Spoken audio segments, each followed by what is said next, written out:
Assalamualaikum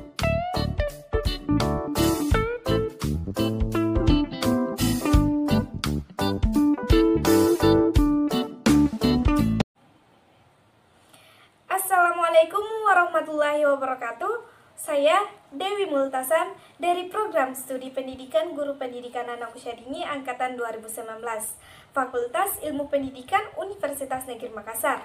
Nah, di video ini saya akan berbagi ilmu yang membahas tentang antropometri. Adapun dosen pengampung dalam mata kuliah antropobiologi yaitu Dr. Muhammad Akil Musi, SPD MPD. Sebelum saya memasuki inti dari video ini, sedikit saya berbicara tentang salah satu dosen favorit saya, yaitu Dr. Muhammad Akil Musi, SPD MPD, atau kami para mahasiswa yang diajarnya memanggil beliau dengan sebutan Puang. Dosen terlucu yang pernah saya temui. Beliau yang memberikan begitu banyak ilmu pengetahuan, tidak hanya ilmu dunia, tetapi juga dibekali dengan ilmu agama. Nah, langsung saja di sini saya akan membahas tentang apa sih antropometri itu. Antropometri berasal dari kata antro dan metri, di mana antro yang memiliki arti manusia, sedangkan metri yang memiliki arti ukuran. Antropometri sebuah studi tentang pengukuran tubuh dimensi manusia dari tulang, otot, dan jaringan adiposa atau lemak. Manusia memiliki berbagai ukuran tubuh yang berbeda-beda antara manusia yang satu dengan yang lain, dan saya dengan kalian pasti memiliki ukuran tubuh yang berbeda-beda, bukan? Seperti berat badan, kurus, sedang, dan berat.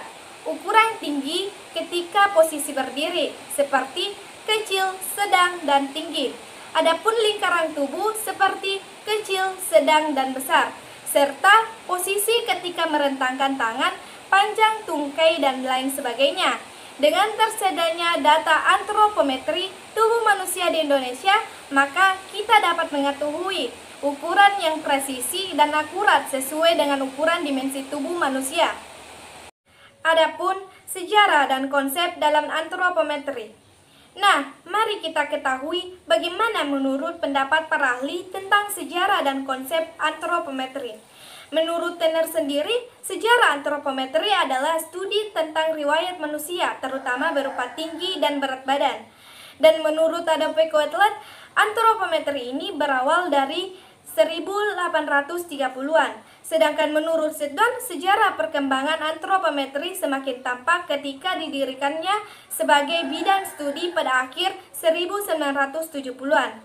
Secara sederhana, arti antropometri adalah mengukur manusia. Pengukuran ini dilakukan untuk menilai suatu kondisi atau keadaan manusia.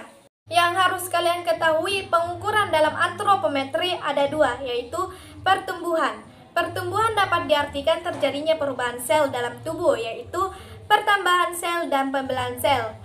Nah, mungkin di materi ini muncul satu atau dua pertanyaan, seperti pada usia keberapa sih pertumbuhan pada manusia berakhir? Atau mungkin ada yang berpikir, apakah pertumbuhan sel pada manusia tumbuh sampai usia lanjut? Tentu tidak ya teman-teman. Pertumbuhan sel pada manusia memiliki batas usia.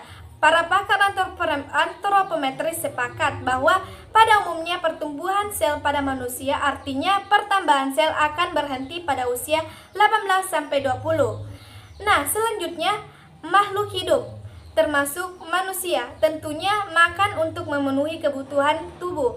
Kebutuhan tubuh akan makanan dapat dideskripsikan dari trifungsi makanan itu sendiri, seperti sumber tenaga, pertumbuhan, dan pemeliharaan. Selanjutnya, faktor-faktor hasil antropometri. Umur, ukuran tubuh manusia akan berkembang dari lahir sampai sekitar 20 tahun untuk pria dan 17 tahun untuk wanita. Jenis kelamin, pria pada umumnya memiliki dimensi tubuh yang lebih besar, kecuali bagian dada dan pinggul.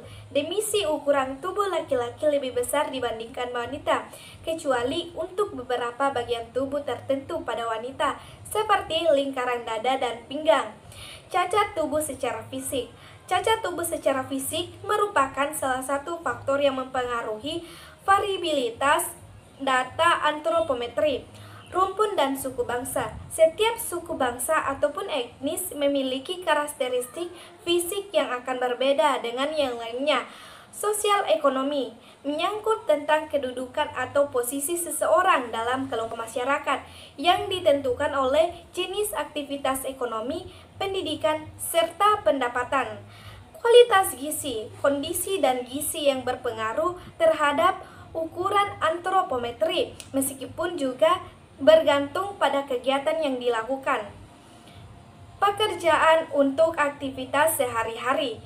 Jenis pekerjaan mewajibkan adanya persyaratan dalam penyeleksi dimensi tubuh manusia seperti tinggi, berat badan, dan lain-lainnya. Adapun prinsip antropometri. Yang pertama, prinsip perancangan bagi individu dengan ukuran ekstrim. Yang kedua, prinsip perancangan yang bisa disesuaikan. Yang ketiga, prinsip perancangan dengan ukuran rata-rata. Pengukuran posisi tubuh. Dalam pengambilan data antropometri dapat dilakukan dengan dua pengukuran. Pengukuran dimensi struktur tubuh. Pengukuran ini diukur dengan berbagai posisi standar dan tidak bergerak atau tetap tegak sempurna. Contohnya, dalam pengukuran dimensi struktur tubuh ini seperti berat badan, tinggi tubuh, dan posisi duduk maupun berdiri, lebar tubuh, dan lain sebagainya. Pengukuran dimensi fungsional tubuh. Pengukuran ini dilakukan terhadap posisi tubuh pada saat melakukan gerak-gerakan tertentu yang berkaitan dengan gerakan kerja ataupun posisi yang dinamis. Selanjutnya, penerapan antropometri di bidang kesehatan dan kedokteran dengan di bidang pendidikan. Di bidang kesehatan dan kedokteran itu sendiri, penimbangan anak dalam masa perkembangan dilakukan dalam upaya memantau perkembangan normatif seorang anak atau direview dalam suatu catatan perkembangan. Sedangkan bidang pendidikan digunakan untuk memantau tinggi badan dan berat badan peserta didik, evaluasi dalam proses perkembangan sejak awal hingga menyelesaikan pendidikan pada suatu jenjang. Hal ini penting sekali untuk menilai dan melakukan intervensi apabila terjadi pengembangan yang tidak berjalan dengan normal. Memahami indeks massa tubuh.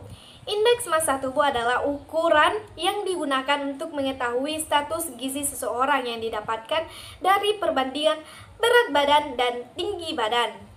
Maka dari itu, setiap orang harus menghitung beberapa nilai IMT-nya agar tahu status gizi tubuh normal atau tidak.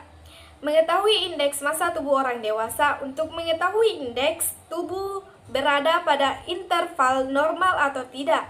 Nah, perhatikan tabel yang ada di sini antara indeks massa tubuh dan berat badan. Jika indeks massa tubuh di bawah dari 18,5, maka status berat badan kurang. Selanjutnya, jika 18 sampai 22,9 dapat dikatakan normal atau sehat. Justru jika indeks massa tubuh 23 sampai 24,9, berat badan dapat dikatakan lebih. Jika sudah 25 ke atas, struktur berat badan obesitas. Nah, selanjutnya kita memasuki antropometri, pengukuran berat badan. Teknik pengukuran dalam penilaian dalam mengukur berat badan seseorang. Hal ini dilakukan sebagai informasi bagi seseorang apakah berat badan yang dimiliki ideal atau tidak, dan normal atau tidaknya kondisi berat badan seseorang. Adapun cara untuk menghitung berat badan normal. Untuk mengetahui berat badanmu normal atau tidak, kalian dapat mengetahui dengan menggunakan rumus yang ada di sini. Misalnya, seseorang memiliki tinggi 160 cm, maka memiliki berat badan 60 kg untuk dikatakan normal. Adapun cara menghitung berat badan ideal dengan kalkulator BMI atau Body Mass Index. Dengan menggunakan kalkulator BMI bisa diketahui apakah seseorang masuk dalam kategori berat badan ideal atau tidak. Nah, ini dia rumusnya. Misalnya, kalau memiliki berat badan sebesar 50 kg dan tinggi 1,60 meter, jumlah 1,60 kuadrat adalah 1,60 dikali 1,60 sama dengan 2,56 meter. Maka nilai BMI kamu adalah 58 bagi 2,56 sama dengan 22,65. Berarti berat badan kamu dapat dikategorikan normal. Terima kasih karena telah menyaksikan video ini. Mohon maaf jika banyak kesalahan, karena kebenaran hanya datangnya dari Allah Subhanahu wa Ta'ala. Sekian, assalamualaikum warahmatullahi wabarakatuh.